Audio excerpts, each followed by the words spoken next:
পশ্চিমবঙ্গের ছেলে মেয়েদের জন্য আবারও নতুন প্রকল্প চালু। এবার ছেলে মেয়েরা পেয়ে যেতে পারবেন এককালীন 30,000 টাকা। বাজেটে নতুন প্রকল্পর ঘোষণা করা হয়েছে। যুব শক্তি প্রকল্প ছাড়াও আপনারা কিন্তু এই 30,000 টাকা ব্যাংক অ্যাকাউন্টে পেয়ে যেতে পারবেন। দুটো প্রকল্প মিলিয়ে যুবশক্তি আর আমি যে নতুন প্রকল্পের আলোচনা করব, দুটো প্রকল্প মিলিয়ে আপনারা পেয়ে যেতে পারবেন 66,000 টাকা। তো কিভাবে এই টাকাগুলো পাবেন, কি ঘোষণা করা হয়েছে, সমস্ত কিছু আমরা প্রমাণ সমেত আজকের ভিডিওতে আলোচনা করব। তো অবশ্যই ভিডিওটি বেশি বেশি করে শেয়ার করে দিন, সকলেই যাতে খবরটি জানতে পারে। আর এই ধরনের তথ্য আপডেটগুলো সবার আগে পেতে চ্যানেলটিকে সাবস্ক্রাইব করে রাখবেন। আর ফেসবুক থেকে যারা ভিডিওটি দেখছেন পেজটিকে ফলো করে রাখতে ভুলবেন না। ভিডিওর মূল বিষয় নিয়ে আলোচনা করার আগে ছোট্ট একটি সম্প্রচার, তারপর ভিডিওর মূল বিষয় নিয়ে আলোচনা করছি।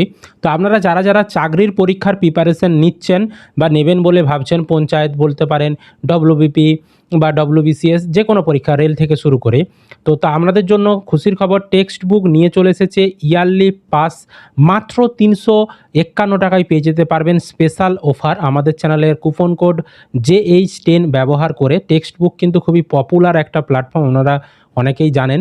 তো ভিডিও ডেসক্রিপশন বক্সে লিঙ্ক দেওয়া রয়েছে, সেই লিঙ্কে ক্লিক করে আপনারা কিন্তু আমাদের চ্যানেলের কুপন কোড JH10 ব্যবহার করে এই অফারটি নিয়ে নিতে পারবেন মাত্র 351 টাকায়। ইয়ারলি টেক্সট বুকের পাস প্রো, এই অফারটি কিন্তু 27 তারিখ মধ্যরাত্রি 12টা থেকে চালু হবে এবং 30 তারিখ পর্যন্ত অফারটি চলবে। তো এই সময়ের মধ্যে অবশ্যই আপনারা নিয়ে নেবেন। এবার আমরা ভিডিওর মূল বিষয় নিয়ে আলোচনা করছি। দেখুন, আমি আপনাদেরকে স্ক্রিনে বাজেটে যেটা ঘোষণা করা হয়েছে সেই বাজেটের কপিটা দেখাচ্ছি। তো বাজেটের 23 নম্বর পেজে এ বিষয়ে বলা হয়েছে। এখানে বলা হয়েছে সরকারি বা সরকার পোষিত কলেজের ছাত্রছাত্রী যারা প্রতিযোগিতামূলক পরীক্ষার প্রস্তুতি নিচ্ছেন তাদের এককালীন 30,000 টাকা আর্থিক সহায়তা দেয়া হবে। এজন্য আমি 30 কোটি টাকার অর্থ বরাদ্দের প্রস্তাব করছি। অর্থাৎ অর্থমন্ত্রী তিনি পড়ছিলেন, তো এখানে আমি বলতে অর্থমন্ত্রীকে বোঝানো হয়েছে। তো দেখতে পাচ্ছেন বাজেটে কিন্তু এটা পরিষ্কার বলা রয়েছে, এটা আমি কোনো ফেক ভিডিও বানাচ্ছি না, বাজেটেই এটা কিন্তু ঘোষণা করা হয়েছে। তাহলে এখানে কি শর্ত দেওয়া হয়েছে, কারা পাবে না, বলা হচ্ছে কলেজে যে সকল ছাত্রছাত্রীরা পড়ছে এবং বা যারা নতুন ধরুন ভর্তি হবে তারাও যুক্ত হচ্ছে, বা যারা এখন রানিং স্টুডেন্ট তারাও যুক্ত হচ্ছে, এবং বলা হচ্ছে প্রতিযোগিতামূলক পরীক্ষার প্রস্তুতি নিচ্ছেন। এর মানে হচ্ছে আপনি কলেজে পড়ার সাথে সাথে ধরুন কোনো কোচিং সেন্টারে প্রতিযোগিতামূলক পরীক্ষা, সেখানে টিউশনি নিচ্ছেন বা প্রিপারেশন নিচ্ছেন বা পড়ছেন, বা প্রতিযোগিতামূলক পরীক্ষার জন্য প্রস্তুতি নিচ্ছেন, বাড়িতেই প্রস্তুতি নিচ্ছেন। সেটা বিভিন্ন রকম প্রতিযোগিতামূলক পরীক্ষা হতে পারে, ডব্লিউবিসিএস, তারপর ফরেস্ট ডিপার্টমেন্ট বা ডব্লিউবিপি, আরও বিভিন্ন রকম পঞ্চায়েত, হ্যাঁ, কোনো চাকরির পরীক্ষার জন্য আপনি প্রিপারেশন নিচ্ছেন, তাহলে কিন্তু সেই সমস্ত ছাত্রছাত্রীদের টিউশন ফিস বা বই কেনার জন্য বা আরও আনুষঙ্গিক খরচ লাগে, যাতায়াত।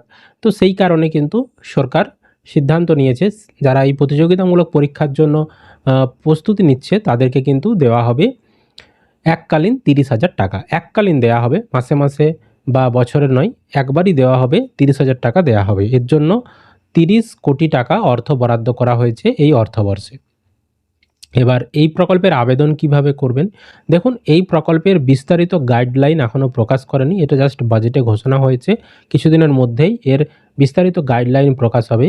কিভাবে আপনাদেরকে চিহ্নিত করা হবে বা আপনি যে প্রতিযোগিতামূলক পরীক্ষায় প্রস্তুতি নিচ্ছেন সেটা কিভাবে সরকার দেখবে, বা আপনাকে কিভাবে সরকারকে সেটা জানাতে হবে, শর্ত কী রয়েছে, পরিবারের ইনকাম কত চাই, বা যা যা টার্মস কন্ডিশন বলা হবে সমস্ত কিছু আমরা তখন আপনাদেরকে জানাবো। এবং কিভাবে এর জন্য ফর্ম ফিল আপ করতে হবে বা অনলাইনে আবেদন করতে হবে সে বিষয়টাও যখনই গ্যাজেট নোটিফিকেশন প্রকাশ হয়ে যাবে আমরা আপনাদেরকে ডিটেলসে জানিয়ে দেব। তার মানে এই টাকাটা ছেলে মেয়ে উভয়েই পাচ্ছে। আর যুবসাথী প্রকল্পের যে টাকা সেটাও কিন্তু ছেলে মেয়ে উভয়েই পাবে। তাহলে যুবসাথী মানে যেটা এখন যুবশক্তি নাম দিয়েছে ভরসা কার্ড, তো তাতে সেটা অক্টোবর থেকে চালু হবে। তো তাতে কত টাকা দেওয়া হবে না, তাতে মাসে 3,000 হলে বছরে 3 বারং 36, মানে 36,000 টাকা দেওয়া হবে। তো সেই 36,000 টাকা তার সাথে সাথে এখানে আবার 30,000, দুটো যদি যোগ করা হয় তাহলে কিন্তু 30 আর 36 হচ্ছে 66,000 টাকা আপনারা কিন্তু পেয়ে যেতে পারবেন এই দুটো প্রকল্পের সুবিধা যদি আপনারা একসঙ্গে নেন। তো পরবর্তী সময়ে যা যা আপডেট আসবে আমরা আপনাদেরকে জানাবো, এবং যুবশক্তি প্রকল্পেরও যখন নোটিফিকেশন জারি হবে কি কি শর্ত রাখা হয় সমস্ত কিছু আমরা আপনাদেরকে জানাবো। তো অবশ্যই পরবর্তী নেক্সট ভিডিওর আপডেট পেতে চ্যানেলটিকে সাবস্ক্রাইব করে রাখবেন, আর ফেসবুক থেকে যারা ভিডিওটিকে দেখছেন পেজটিকে ফলো করে রাখতে ভুলবেন না।